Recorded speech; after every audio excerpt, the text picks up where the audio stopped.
Welcome to the Elikus podcast. This is class number 14 in the discourse of Uverashei Chodsheichem, which is the 9th discourse in the overall book, Chodsheichem. And this is going to be class number 1 in chapter 36.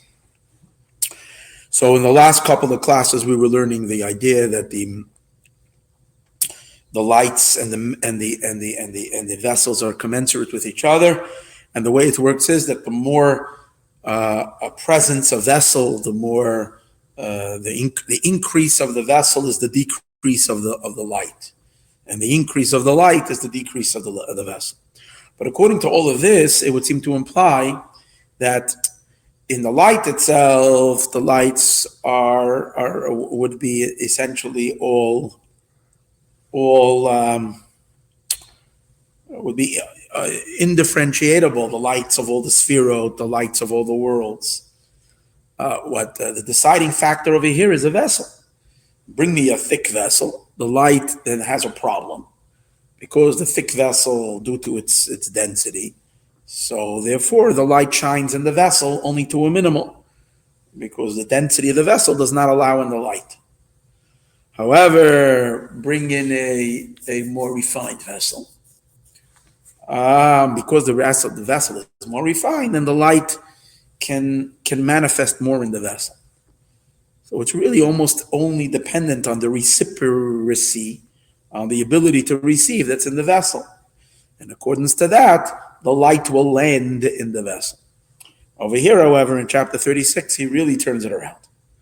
And he says that really the whole concept of more light and less light is really something that is decided in the light. It's not decided in the vessel. In other words, the factor, the determinator over here is the light. There is an intrinsic measuring power that's in the light. The light, when it initially is released from its source, is released with a mechanism of it having a self-dimming property. A property and an ability to self-restrain itself, to measure itself. And that measuring element that's in the light measures out how much light it wants to shine in a certain realm in order to produce that particular attribute or that particular world. And once the light decides how much wattage of light should shine in this place, a vessel is produced to be able to receive just about that amount of light, to be the right facilitator of the light. The vessels are then molded and crafted to be receptacles of the light. So it's not like there is a light, and then we go search for vessels. When we find a big, nice, dense, thick vessel, then we reduce the light. When we find a very fine, thin, small, lesser vessel, then we increase the light. That's not the way it works. Everything is intentional, and everything already begins with the light. The light, and why is that? Because as we're going to see soon, this is not the Or Ein Sof flooding. When the Or Ein Sof floods, just the pure light, that's unadjusted light. Since we're dealing over here with the Or HaKav, the light of the Kav, which the Kav means it's meant to be a directed ray. It's a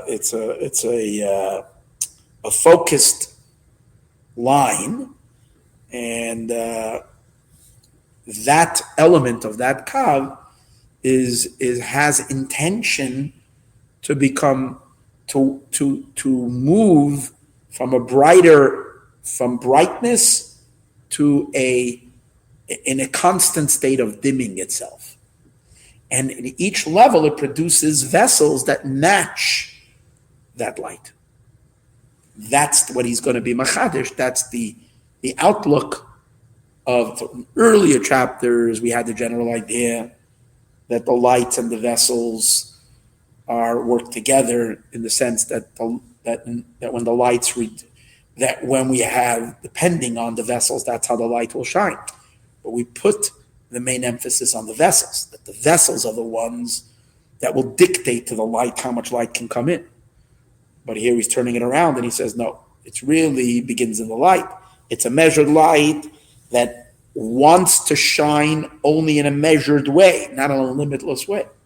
Because it wants to shine in a limited way, it produces a vessel that can receive it at the place where the light is. Let's read inside. Because everything begins with light. Light produces vessel. Vessels don't produce light. Light produces vessels. Everything was created through the emanation of the light. Even the vessels that receive the light, we're going to see soon, are produced by the light. It's not like there are lights and then there are vessels. There is a big vessel factory where we get the vessels. The vessels over here are a byproduct of the light itself. They're produced from the light, from within the light. Is produced a vessel, and once the vessel is produced, now the light can nest itself in those vessels. Like a bird produces its nest and then resides in that nest. So the light produces the vessels, and therefore we have to say that since the light precedes the vessel, so what determines a thing? So we can't blame it anymore on the vessel. A thicker vessel. Now we have to reduce the light. Who produced the vessel to begin with? It was the light. So it all starts within the self-controlling aspect that's in the light. Let's read inside. Omnam be'emes. However, in truth, ein zerak b'tzad ha'kelim. This is not only coming from the vessels, meaning it does. The vessels do have a say on it, but it does. It's not only because of the vessels. Kiyem sheyesh medida ba'or. There is an essential measuring element in the light. Be'eza oifenu nimshach. How the light should be drawn. Leheir, to illuminate b'chol sfira, in every sfira and every attribute. So first he says, not only is the light compatible with the vessels, but the lights on their own are already measured in how they shine in each sphere. Now, by the way, this obviously will only be in accordance to the opinion of the Arizal that we've been learning, who, according to him, the Esa Spheres Agnuzais, which is meaning that there is 10 spheres in the light. According to the Ramosha Cordova, according to the Ramak, the lights have no spheres at all. The lights are all just one simple light that fits into all the spheres. So of course, over there, you can't say that these lights are measured and in each sphere there's a different light. It's one equal light. There's no difference at all. If the light, the whole differences between sphera and sphera is only because of the vessels. But we didn't accept that opinion. We were learning that the Asa Spheres Seknuzos is already 10 spheres in the light itself. So based on that, following that opinion, which is what he's accepting as the correct opinion,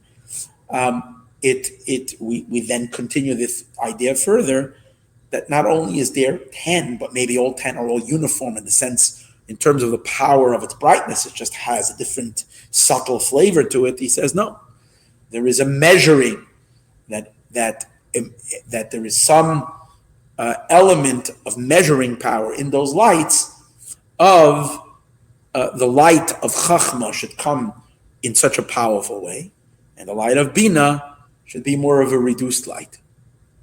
But again, even though this is true already in the light, but it will not reveal itself and express itself into a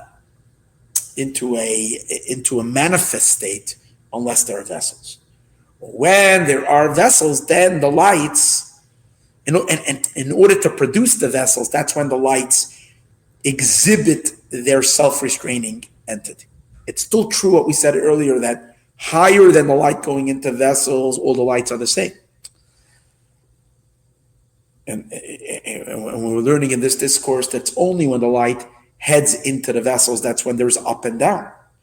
But that itself needs to be understood as not only a feature of the vessels, but it's also a quality in the light itself. And now he continues, the measuring of in the vessels itself. In other words, the very notion of having this type of vessel or that type of vessel is something that is dictated by the light, by how much the light wants to shine and reveal itself. Is according to the measuring of the light. I know, and the reason is, I know, what does that mean? Not the reason, but how does that mean? According to its measure. How the chachma, the first sphere, is giving chachma as an example. In what type of manner should chachma shine? What type of an illumination should be in chachma? So to that end, a keli is produced. It is measured, the vessel of chachma, ba'ofen kach, in a particular manner, in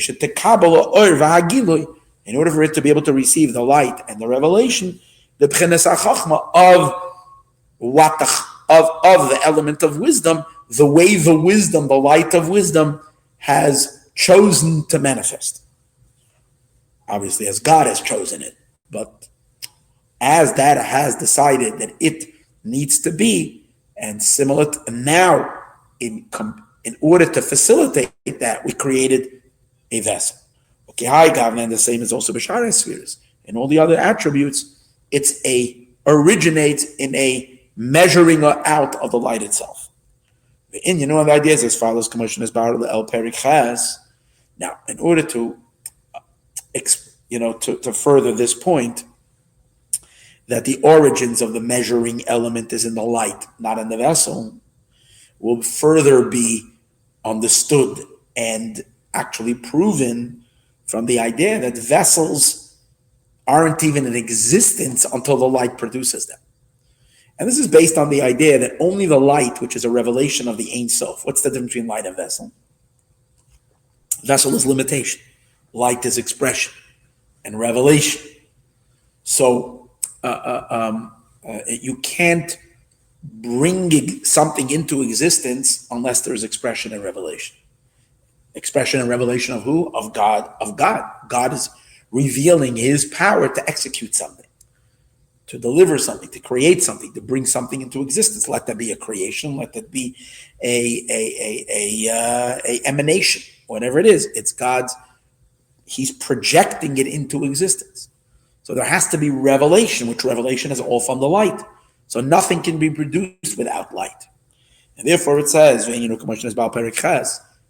learned earlier in chapter 8, a long time ago, there we said an interesting idea that the original production or producer of the vessel is from the thickening of the light. When the light thickens itself, that thickening of the light is the cause that brings the vessel into existence. So what does that mean, the thickening of the light? So we'll leave that in a moment. It's just a concept that we learned, right? So which means the light is really responsible for the vessel. So you can't then argue that the vessel then imposes on the light for the light to become less bright or more light. The vessel doesn't have an existence until the light produces it. So if the lights are really infinite, then all those vessels should be very, very, very, very, very elevated, high, refined vessels that can receive infinite light. The answer is no. The light is already, without the vessels, going through a process of self-restraint. And that self-restraint has gradations, how much it's restraining, even without the vessel. And in accordance to that will of the light to restrain itself, that's how it produces a vessel. So where is the vessel produced? The vessel is produced from the thickening of the light. What's the thickening of the light? The thickening of the light is the self-restraining element that's in the light. Where does that come from? Usually self-restraining elements come from vessels. All restriction, light is revelation, energy, it's openness. Where does limitation come from? From vessel. But here we're saying that the light itself, without a vessel, contracts itself. How does it do that without a vessel? So here's an important idea to understand. And we're going to see that we're going to review something we learned a long time ago. Now, even though the vessels have their own shoresh, have their own root, and it's mishoresh oros that is different than the root of the lights, what does that mean? Well, what he seemed to just suggest is that the vessels are always a byproduct of the light. They're a production of the light. Since the thickening of the light creates the vessels, since the thickening of the light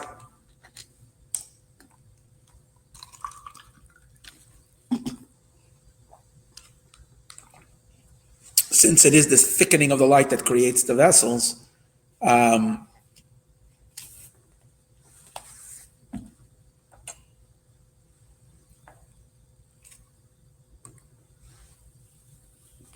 Where was I over here? I lost my thought a second. Since the thickening of the light creates the vessels, we would then say that the entire root of the vessel is in the light. In other words, first you have an emanation of light, and then light produces a vessel. Somehow the thickening of the light. But we say no. Because how does the light even thicken? So we've explained already earlier in the discourse a long time ago that the vessels have their own source and their own root that is different than the root of light. The source of light is from the power of the infinity of God, the beli gevul of the Ein Sof, and the source of the vessels is from the power of gevul that's in the Ein Sof. The power of gevul means the power of limitation that's in the Ein Sof. So the Ein Sof is perfect. So it has the power of limitlessness, and it has the power to limit. Now, if you remember, we learned earlier that power of gevul, the power of limit that's in the Ein Sof,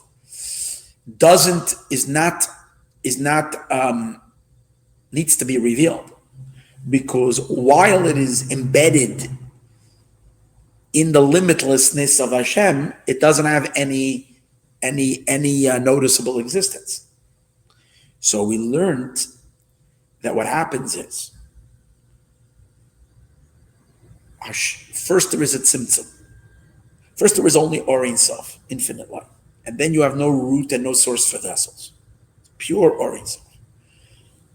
Then there is, of course, a desire within God for her to create worlds, which means to create limitation. In order to produce that, the power of tzimtzum kicks in. It's the power of tzimtzum, a power that contracts and hides the light, removes the infinity from being manifest and revealed and present.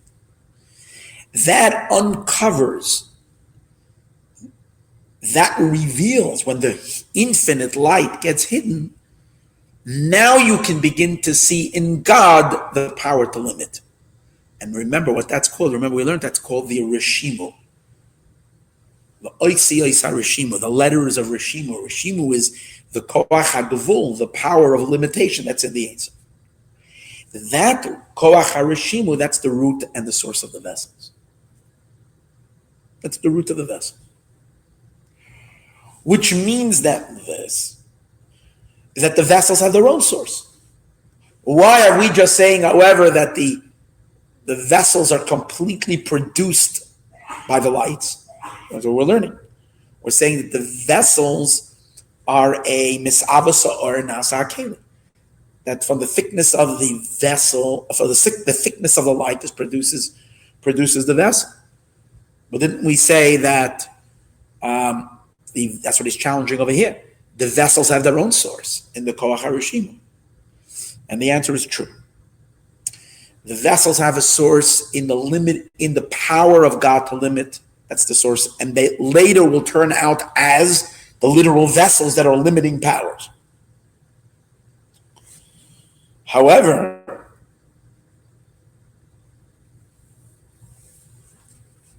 the other idea that we mentioned earlier is still true. And that is that from the thickness of the light comes the vessels, seeming to imply that the light is the sole responsibility for the vessels.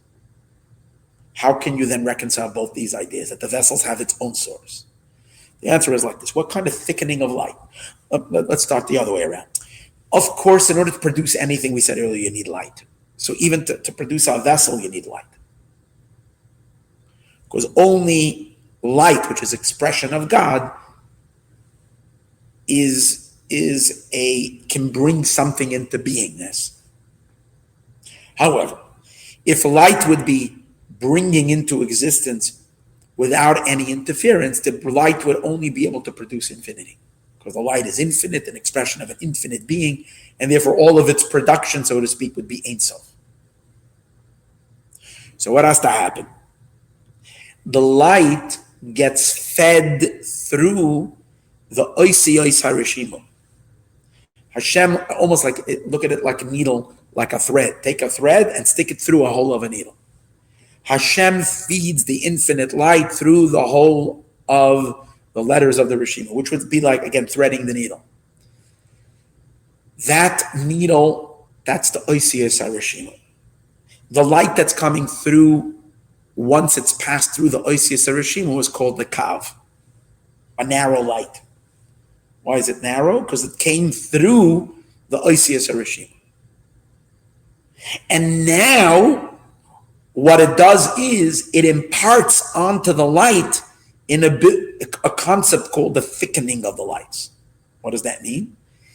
It means that the lights have an element of limitation, of gavul to them. In other words, mitzad the light being light, when the light is just being natural to what light is, true to the notion of light, it's infinite, because light is a reflection of the source, and the source is infinite, so the light is also infinite.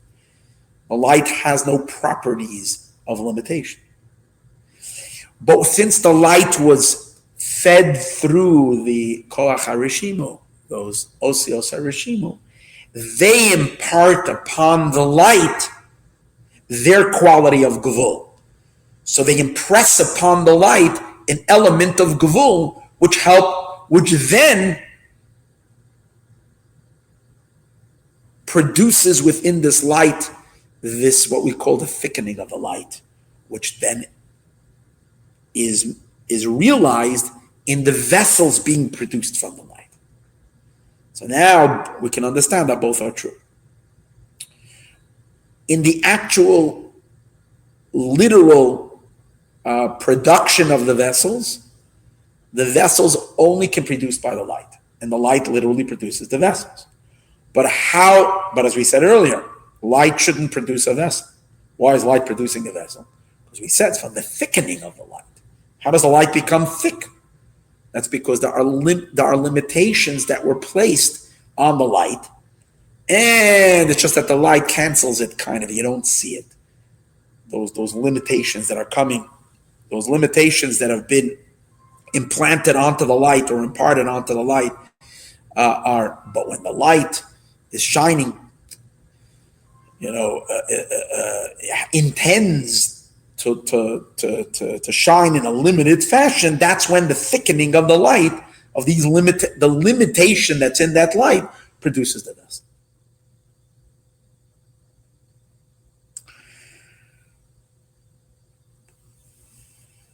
So what do we have over here?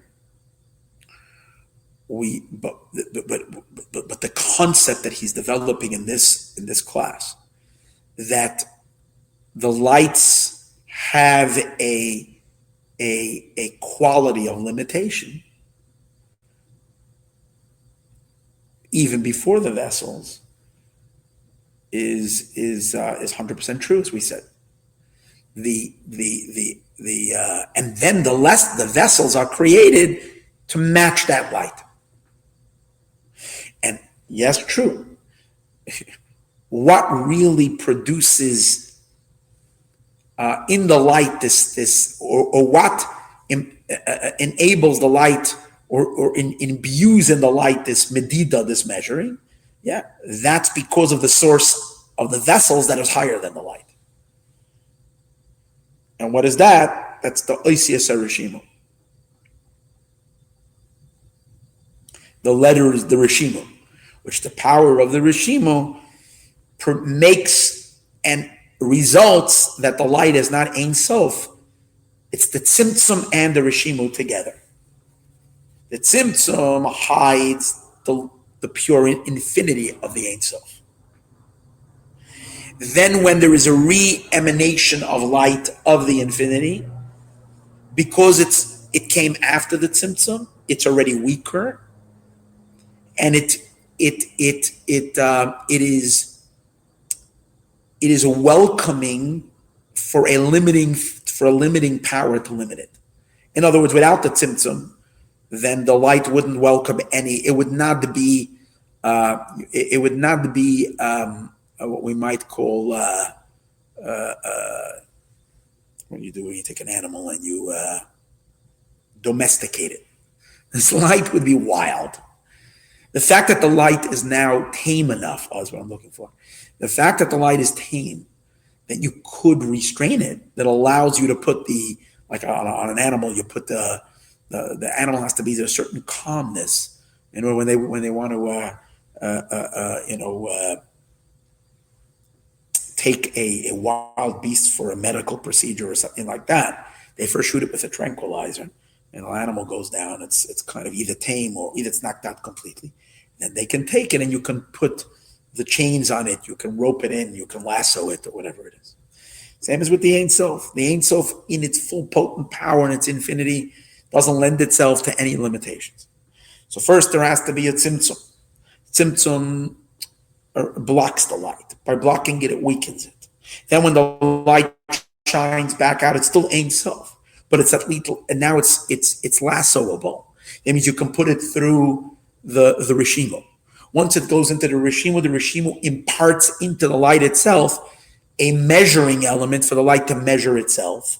And when the light measures itself into certain measurements, which means highlights its potential of limitation, then that, in accordance to whichever limitation it wants to have to shine, that the light should be a limited light, that highlighting that limitation thickens the light, and from the thickness of the light comes the vessel. So you see how you keep on dancing back and forth between the light causing it and the vessel causing it, and the light causing it and the vessel causing it. So really, in the origins of origins, it's because of the measuring of the vessels. That's why the light is measured to begin with.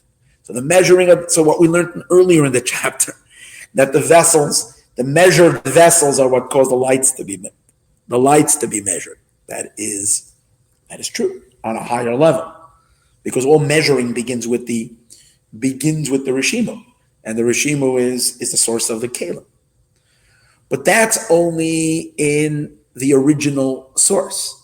In actual manifestation, in the realms where lights and vessels interact with each other, the light is first measured, and in accordance and in compatible with that measured light, the vessels are produced to match that light. Okay. And if you're confused, then welcome to the club. Okay. No, this was a little complicated today.